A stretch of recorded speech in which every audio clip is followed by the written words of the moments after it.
Hello friends, स्वागत है आपके अपने यूट्यूब चैनल रौनक मॉनिटर पर। फ्रेंड्स, आज के इस वीडियो में मैं आपके लिए एक शानदार जॉब की अपडेट लेकर आया हूँ।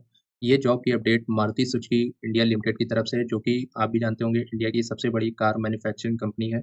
अगर आपने 10th के साथ में आईटीआई किसी भी ट्रेड से की हुई है, तो आपके लिए एक शानदार मौका है, क्योंकि यहाँ पर कई सारी पोस्टों में जॉब की अपडेट निकल कर आ गई है। मतलब 2025 के लिए जो रिक्रूटमेंट है, वो चालू हो गए हैं अलग-अलग स्टेट, मैक्सिमम ऑल स्टेट के लिए है। तो अगर आप एक अच्छी सैलरी और एक अच्छी जॉब चाहते हैं, तो आपके लिए एक अच्छा मौका है अगर आपने आईटीआई किया हुआ है। और इस वीडियो में मैं आपको पूरा प्रोसेस दिखाने वाला हूँ कि किस तरीके से आपको अप्लाई करना है और क्या जॉब प्रोफाइल रहने वाली है, कितनी सैलरी रहने वाली है, क्या क्वालिफ़िकेशन है, ये सारा आपको इस वीडियो में लाइव दिखाऊँगा। तो वीडियो पे अगर आप नए आए हैं या आप हमारे चैनल पर नए आए हैं, तो चैनल को सब्सक्राइब करें और वीडियो को लाइक करें और ज़्यादा से ज़्यादा शेयर करें। तो चलिए शुरू करते हैं।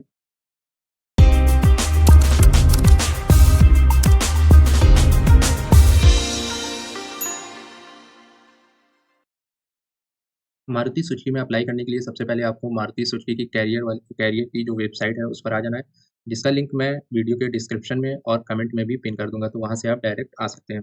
यहाँ पर इस पोर्टल पर जब आप आ जाएँगे, ये जो इंटरफ़ेस देख रहे हैं, ये कैरियर का मतलब जो पेज है मारुति सुजुकी का, यहाँ पर जब आ जाएँगे, आपको नीचे आना है। नीचे आपको यहाँ पर 4 से 5 ऑप्शन दिखेंगे। तो यहाँ पर आपको एक ऑप्शन दिखेगा वर्कमैन हायरिंग आईटीआई, तो इस पर आपको क्लिक करना होगा।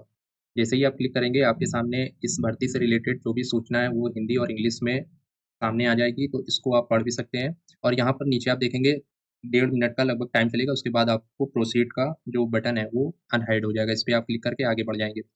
अब आप जैसे ही आगे बढ़ेंगे, कुछ जैसे ये देखिए, मैंने पहले से ही खोल के रखा था पेज, तो जैसे ही आप आगे बढ़ जाएँगे, यहाँ पर आपको एक और जो ऑप्शन है, जैसे वर्कमैन आईटीआई में 2 तरीके की जो हायरिंग होती है, एक होता है अप्रेंटिस के थ्रू, एक होता है फ्लेक्सी वर्कमैन। अगर आपको अप्रेंटिस करना है, अप्रेंटिस नहीं किया हुआ है, या अगर आप अप्रेंटिस मतलब करना चाहते हैं किसी मतलब मैन्युफैक्चरिंग कंपनी से, तो आपके लिए ये बेस्ट कंपनी रहने वाली है। तो आप अप्रेंटिस के लिए भी अप्लाई कर सकते हैं, जिसका लोकेशन यहाँ पर आपको देखने को मिलेगा, ये गुड़गाँव मानेसर जो दिया हुआ है, और ड्यूरेशन जो है वो 1 साल का रहेगा। इसके बाद में फ्लेक्सी वर्कमैन में जब आप आएँगे, यहाँ पर आने के बाद में यहाँ पे आप देखेंगे सिलेक्शन प्रोसेस, एलिजिबिलिटी क्राइटेरिया, ये सब दिया हुआ है। एलिजिबिलिटी क्राइटेरिया में आप देखेंगे, यहाँ पर जो ट्रेड है, ये फिटर, वेल्डर, पेंटर, मतलब मोस्टली जो कॉमन ट्रेड है आईटीआई की, वो सारी आपको यहाँ पर देखने को मिल जाएगी। फिर चाहे आपने एनसीवीटी से किया हो या एससीवीटी, आपका से कोई मतलब इश्यू नहीं होगा। आपके पास इनमें से कोई भी है अगर एनसीवीटी या एससीवीटी, तो भी आप अप्लाई कर सकते हैं। और इसमें जो एज रहने वाली है, वो 18 से 26 साल रहने वाली है। ये 26 साल डेट ऑफ जॉइनिंग, मतलब इससे ऊपर नहीं होनी चाहिए, 1 महीने कम ही होनी चाहिए, तो ही आप अप्लाई कर पाएँगे। इसके बाद में यहाँ पर जब आप फ्लेक्सी वर्कमैन में अप्लाई मतलब अगर आपको अप्लाई करना है, तो यहाँ पर जब आप अप्लाई करने के लिए फ्लेक्सिबल वर्कमैन पर क्लिक करेंगे, यहाँ पर आपको नीचे अपना डोमिसाइल जो स्टेट है, उसको आपको सेलेक्ट करना होगा। जिस भी आप स्टेट में रहते हैं, उस स्टेट को सेलेक्ट कर लेंगे। उसको सेलेक्ट करने के बाद में अप्लाई नाउ का जो बटन है, वो आ जाएगा, इस पर आपको क्लिक कर देना है। इस पर आप क्लिक करेंगे, यहाँ पर आप देखेंगे 4 आपको रजिस्ट्रेशन के जो लिंक हैं वो मिलेंगे, एक एफटी रजिस्ट्रेशन, एक सीडब्ल्यू और एक एफटी खरखोडा। ये मारुति सुजुकी का जो नया प्लांट अभी बना है, ये उसके लिए भी हायरिंग अभी चालू हो गई है।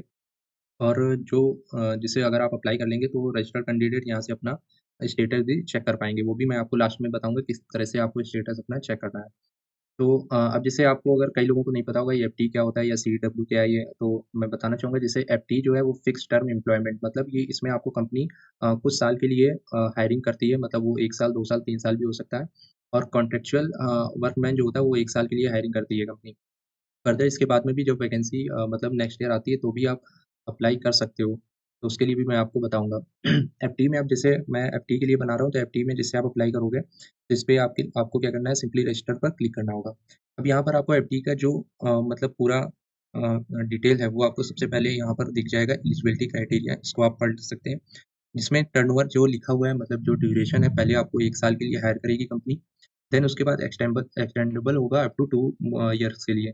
वो आपके परफॉर्मेंस के अकॉर्डिंग होगा। अगर कंपनी को आपका परफॉर्मेंस और बिहेवियर यानी मतलब काम करने का तरीका जो अगर आपको अच्छा लगता है, तो वो फर्दर 2 ईयर के लिए आपको एक्सटेंड भी कर सकती है कंपनी। तो कुल मिला के जो एफडी की है, वो ये मान के चलिए वो करना ही करना है, क्योंकि आपको मोस्टली ये 3 साल के लिए आपको आराम से मौका मिल जाएगा इस कंपनी में काम करने के लिए। और ये भी बताऊँगा कि इस वीडियो में मैं ये भी बताऊँगा कि आपको इस कंपनी में अगर परमानेंट जॉब करनी है, तो उसके लिए क्या प्रोसेस रहता है, मतलब किस तरीके से आप परमानेंट इस कंपनी में जॉब पा सकते हैं। फिलहाल ये अगर 1 साल, 2 साल, 3 साल के लिए तो भी बेस्ट है मेरे हिसाब से, क्योंकि इसमें आप देखो सैलरी काफ़ी आपको अच्छी देखने को मिल रही है। आप लोगों को जैसे कि पता होगा प्राइवेट कंपनियों में अगर आप देखोगे आईटीआई या 10th आईटीआई बेस पे इतनी सैलरी शायद ही कोई कंपनी देती होगी। तो इसमें आपको एक सबसे अच्छा जो एडवांटेज है वो आपको ये मिल जाता है कि सैलरी आपको अच्छी मिल जाती है, प्लस जो लीव पॉलिसी है वो भी आपको ऐसे लाइक पूरा गवर्नमेंट जैसा पूरा रहता है सिस्टम। और इसमें आपको मतलब टाइमिंग जो है वर्किंग वो भी आपकी 8 आवर की रहने वाली है और प्लस संडे आपका ऑफ रहता है। इसमें आपका जो फैसिलिटीज़ है सब्सिडाइज़्ड फूड आपको मिलने वाला है कंपनी की तरफ से मील, टी, स्नैक वगैरह ये सब। और इसके बाद में एलिजिबिलिटी क्राइटेरिया आपको बता ही दिया था 18 से 26 साल होना चाहिए और जो आईटीआई का आपका मिनिमम परसेंटेज है वो आपका 40% मिनिमम होना चाहिए। आईटीआई पास आउट हो गया, ये हो गया और कैंडिडेट जो जेंडर हो वो इसमें केवल मेल कैंडिडेट ही अप्लाई कर सकते हैं। इसमें आपको जब आप इसमें मतलब आपका सिलेक्शन हो जाएगा 7 डेज़ के लिए आपको मतलब एकोमोडेशन दिया जाएगा, रहने के लिए दिया जाएगा। उस दौरान आपको कंपनी के बारे में बताया जाएगा, समझाया जाएगा और साथ ही साथ आपको ट्रेनिंग भी दी जाएगी, पहले 15 से 20 दिन। उसके बाद ही आपको कंपनी में प्लेस किया जाएगा वर्क करने के लिए। यहाँ पे आप देखेंगे एलिजिबल ट्रेड ये सारी ट्रेड है और अब बात करते हैं इसमें जो सिलेक्शन प्रोसेस है। सिलेक्शन प्रोसेस आपका एक बेसिक सा केवल रिटन टेस्ट होता है जो कि लगभग सबका ही निकल जाता है और पर्सनल इंटरव्यू में कुछ ऐसा नहीं ऐसा आप मत सोचना कि बहुत ही कुछ डीप पूछते होंगे, ऐसा कुछ नहीं, वो केवल एक नॉर्मल आपका बिहेवियर चेक करते हैं केवल कि बात करने का तरीका और बस लाइक ऐसे ही आपकी डिटेल वगैरह सारी बस पूछते हैं पर्सनल इंटरव्यू में और कुछ नहीं होता है। तो जॉइनिंग लोकेशन ये आपकी जो रहने वाली है गुड़गाँव, मानेसर रहने वाली है और इसमें आपको कोई भी फीस पे नहीं करनी है अप्लाई के दौरान। तो ये एक अच्छी बात है और इसके बाद में आप चलिए आपको बताते हैं किस तरीके से आपको अप्लाई करना है। आप जब आप नीचे आएँगे तो यहाँ पर आपको सबसे पहले क्या करना होगा, ये फॉर्म एक आ जाएगा, सबसे पहले आपको अपना फुल नेम फ़िल करना है। आपको ये ध्यान रखना है कि जो नाम आप फ़िल कर रहे हो वो अब मतलब जो भी डिटेल फ़िल करोगे, वो आपके डॉक्यूमेंट के अकॉर्डिंग होनी चाहिए। नाम वगैरह तो नाम और डेट ऑफ बर्थ ये आपके आधार कार्ड और हाई स्कूल की जो मार्कशीट है उसमें पूरी मैच होनी चाहिए। अगर आप कुछ भी मिस्टेक कर देते हो तो आपको जो डीवी होता है वहाँ पर, तो उसमें आपको वो निकाल देंगे। तो ये आपको ध्यान रखना है। तो यहाँ पे आपको फुल नेम अपना अप्लाई कर देना है, उसके बाद में फादर का नाम, उसके बाद में आपको डेट ऑफ बर्थ मतलब डेट ऑफ बर्थ फिल करनी है, उसके बाद में आपको अपना आधार नंबर और मोबाइल नंबर और एक ईमेल आईडी फिल करके सबमिट कर देना है। सबमिट करने के बाद में आपके जो ईमेल आईडी आपने फिल किया होगा, उस पर एक ओटीपी जाएगा, उस ओटीपी को फिल करेंगे, उसके बाद में वेरीफाई पर आपको क्लिक करना होगा। अब आपके सामने जो आपका एप्लीकेशन फॉर्म है, वो पूरा खुलकर आ जाएगा। इसको आपको ध्यान से पूरा एक-एक डिटेल आपको फ़िल करनी है। मैं आपको पूरा लाइव बताऊँगा क्या-क्या फ़िल मतलब किस तरह से फ़िल करना है, तो वीडियो को ज़रा-सा भी आप स्किप मत कीजिए मतलब करना और ताकि आपसे कोई भी जो पॉइंट है, वो मिस ना हो सके। सबसे पहले आप देखोगे जो आपका पर्सनल इन्फॉर्मेशन का जो बॉक्स है, इसमें आपका नाम और डेट ऑफ बर्थ जो आपने फ़िल किया था, वो सारा यहाँ पर शो हो जाएगा। इसके बाद में यहाँ पर आपको कैटेगरी का एक ऑप्शन मिलेगा, यहाँ से आप अपनी कैटेगरी को सेलेक्ट कर लेंगे और जो आपका मैरिटल स्टेटस है वो सेलेक्ट कर लेंगे। उसके बाद में आपको अपना पैन नंबर फ़िल करना है। अगर आपको ब्लड ग्रुप अपना पता है तो फ़िल कर सकते हैं वरना कोई मैंडेटरी नहीं है ये। अगर नहीं पता है तो इसको आप छोड़ दें मतलब छोड़ दीजिए ब्लैंक। अब आप अ, अब आप जैसे ही नीचे आएँगे यहाँ पर आपको अपना पर्सनल सॉरी जो प्रेज़ेंट एड्रेस है वो आपको यहाँ पर फ़िल करना होगा। अगर आपका प्रेज़ेंट एड्रेस और परमानेंट एड्रेस सेम है तो इस चेक बॉक्स पर आपको क्लिक कर देना होगा। तो आपका जो एक ही बार आपको एड्रेस फ़िल करना है। अगर आपका अलग-अलग है तो इसको अनचेक करेंगे और दोबारा से मतलब उसकी डिटेल देंगे। अब यहाँ पर आपको अपना हाउस नंबर हो गया, स्ट्रीट उसके बाद में जो आपका स्टेट है उसको सेलेक्ट करना होगा, डिस्ट्रिक्ट हो गया, पिन कोड हो गया, ये फिल कर देंगे। फिर नीचे आएँगे यहाँ पर आपको अपनी फैमिली की डिटेल देनी होगी, फैमिली की डिटेल में आपके जो फैमिली में जितने भी मेंबर हैं अगर उनकी आपको डिटेल देनी होगी। जैसे यहाँ पे सबसे पहले फादर का नाम आ रहा है, फिर उसके बाद में यहाँ पर मदर का जो नेम है वो फिल करना है। और मैरिटल के केस में अगर आपकी वाइफ़ है तो उनका नाम यहाँ पर फ़िल कर सकते हैं। उसके बाद में भाई-बहन जो भी जितने भी हैं उनको उनकी डिटेल आपको सारी यहाँ पर फ़िल कर देनी है। फिर आप नीचे आएँगे जैसे ही फिर यहाँ पर आपको एजुकेशन का सेक्शन मिलेगा, यहाँ पर आपको अपनी एजुकेशन में सबसे पहले जो क्लास 10th है उसकी आपको डिटेल यहाँ पर फ़िल करनी है। जिसमें सबसे पहले आपको अपना जो 10th का बोर्ड है उसको आपको फ़िल करना है। चाहे आप सीबीएसई बोर्ड हो या यूपी बोर्ड हो तो बस आपको यूपी बोर्ड है तो यूपी बोर्ड लिख देंगे। इसके बाद में ये बोर्ड सॉरी पहले वाले जो सेक्शन में यहाँ पे आपको अपना जो स्कूल का नाम है, वो यहाँ पर फ़िल करना है। सेकंड वाले जो कॉलम है, इसमें आपको अपना बोर्ड को फ़िल करना है। फिर यहाँ पर आपका एक आएगा कॉरेस्पॉन्डेंस तो यहाँ पर आपको रेगुलर आपको सिलेक्ट करना है। इसके बाद में स्टार्टिंग ईयर आपने किस ईयर मतलब एडमिशन के लिए वो हुआ था, मतलब रजिस्ट्रेशन हुआ था 10th के लिए उसकी ईयर आपको सिलेक्ट करनी है, पासिंग ईयर सिलेक्ट करनी है, परसेंटेज क्या था हाई स्कूल में वो फिल करना है। देन उसके बाद में 12th की इसी प्रकार से आपको पूरी डिटेल फिल करनी है। उसके बाद में अगर आपने ग्रेजुएशन किया हुआ है, तो ग्रेजुएशन की भी आप डिटेल दे सकते हैं। वैसे जो मैंडेटरी है वो केवल 10th और उसके बाद में आईटीआई। तो ये आपका क्योंकि आईटीआई की हायरिंग है तो आईटीआई तो ज़ाहिर-सी बात है आपके पास आईटीआई की डिग्री होनी चाहिए। अब यहाँ पर आपको आईटीआई में जो आईटीआई का कॉलेज है आपको उस कॉलेज का नाम यहाँ फिल करना है, उसका लोकेशन जो एड्रेस है वो फिल करना है। आईटीआई का टाइप मतलब आपने प्राइवेट संस्थान से किया है या गवर्नमेंट से उसको आपको सेलेक्ट करना है।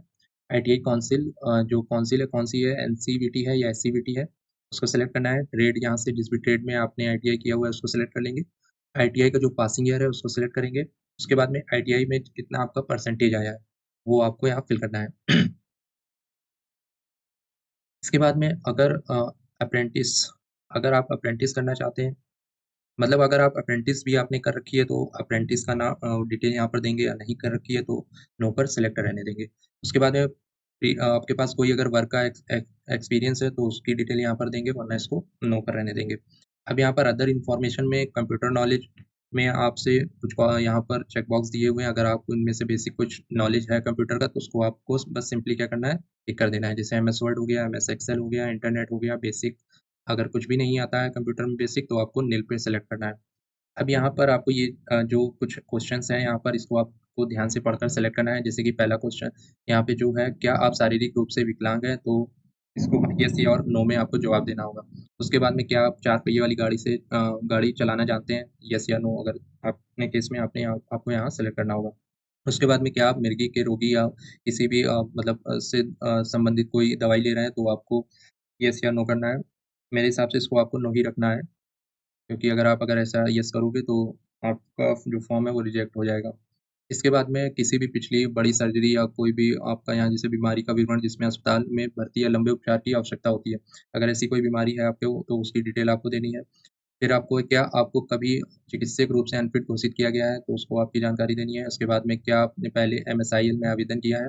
मतलब आवेदन अगर आपने मारुति सुजुकी में पहले कभी आवेदन किया हो, सिलेक्शन ना हुआ तो उसको उस केस में येस या नो क करना होगा आपको।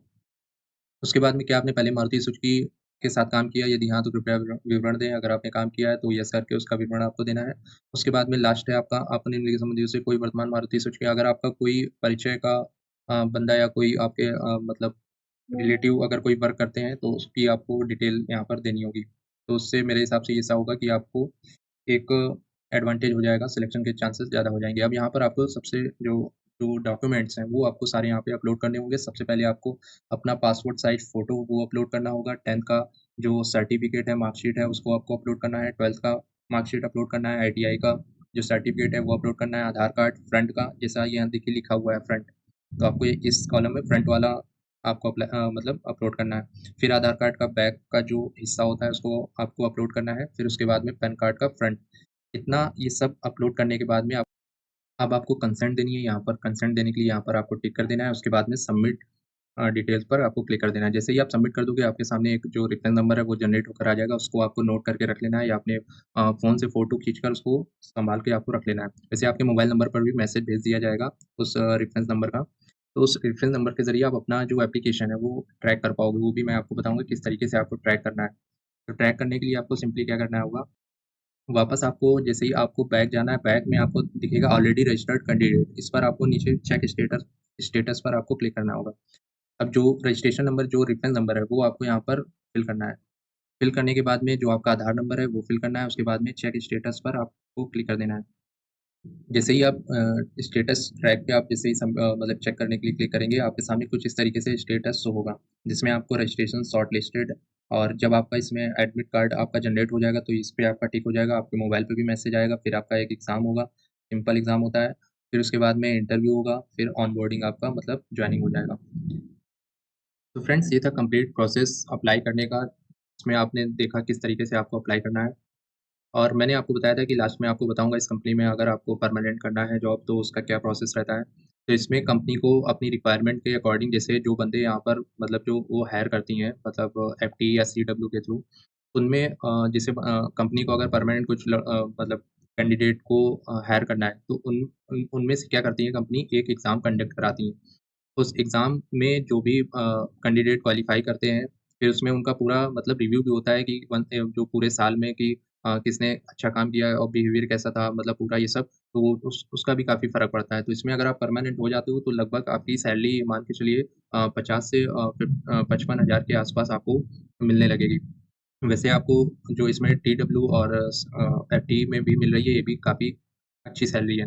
यहाँ से आपको काम करने जब आप काम मतलब अगर आप 1 साल या 2 साल काम करके निकलोगे तो अदर कंपनी में आपको काफ़ी अच्छा एडवांटेज मिल जाएगा। एक आपको टैग लग जाएगा बड़ी कंपनी का, प्लस आपके पास एक एक्सपीरियंस भी होगा।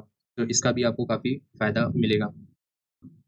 तो फ्रेंड्स, उम्मीद है आपको ये जानकारी पसंद आई होगी और ऐसी गवर्नमेंट स्कीम, सरकारी नौकरी और प्राइवेट जॉब की 100% जो सही डिटेल जानकारी के लिए आप हमारे चैनल ऑनर मॉनिटर को सब्सक्राइब जरूर करें और बेल आइकन को दबाना ना भूलें।